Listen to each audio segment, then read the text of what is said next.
কক্সবাজারে জমকালো আয়োজনে হয়ে গেল রোটারি ক্লাবের ব্রিফিং, সেলিব্রেশন ও অ্যাওয়ার্ড প্রদান অনুষ্ঠান।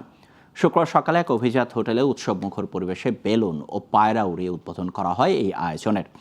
এতে প্রধান অতিথি ছিলেন D64 ও D65 বাংলাদেশের country coordinator PDG Ishtiaq আবিদুজ্জামান। Cox's Bazar থেকে রহিদুল কবিরের তথ্যচিত্রে ডেস্ক রিপোর্ট। রোটারি ক্লাবের ব্রিফিং, সেলিব্রেশন ও বছর জুড়ে ক্লাবগুলোর অ্যাক্টিভিটিস ও প্রেসিডেন্টের অ্যাক্টিভিটিসের ওপরে অ্যাওয়ার্ড প্রদানের জন্য কক্সবাজারে এই আয়োজন। তাই তো এভাবেই সাজানো হয়েছে অভিজাত হোটেল সি প্যালেস। এবারের প্রতিপাদ্য ছিল নিজেদের ঊর্ধ্বে সেবা এবং বিশ্বে আশার আলো সৃষ্টি। বেলুন ও পায়রা উড়িয়ে উদ্বোধন করা হয় এই আয়োজনের। এরপর জাতীয় সঙ্গীতের মধ্য দিয়ে শুরু হয় রোটারি ক্লাবের ব্রিফিং ও সেলিব্রেশন।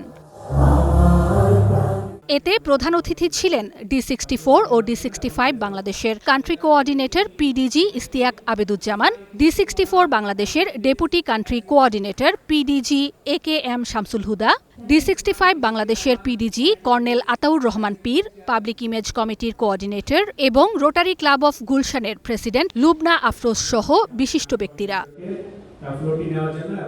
এ সময় কমিউনিটি ইম্প্যাক্ট, লিডারশিপ ও গ্লোবাল প্রজেক্ট সহ বিভিন্ন সামাজিক উন্নয়নমূলক কর্মকাণ্ডের উপর গুরুত্ব আরোপ করেন অতিথিরা। পাশাপাশি মানব কল্যাণে রোটারি ক্লাবের এই ধারাবাহিক উদ্যোগ অব্যাহত থাকবে বলে আশা প্রকাশ করেন তারা।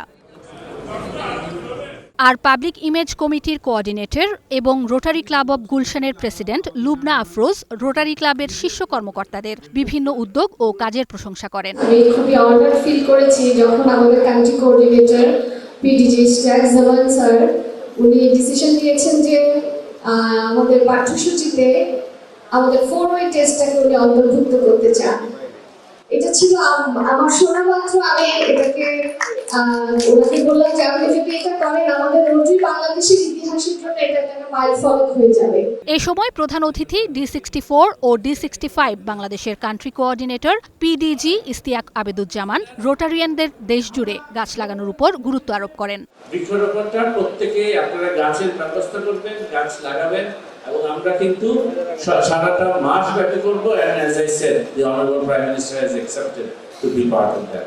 সবশেষ অ্যাওয়ার্ড প্রদান ও জমকালো আয়োজনের মধ্য দিয়ে শেষ হয় রোটারি ক্লাবের অনুষ্ঠানটি। Global television news desk.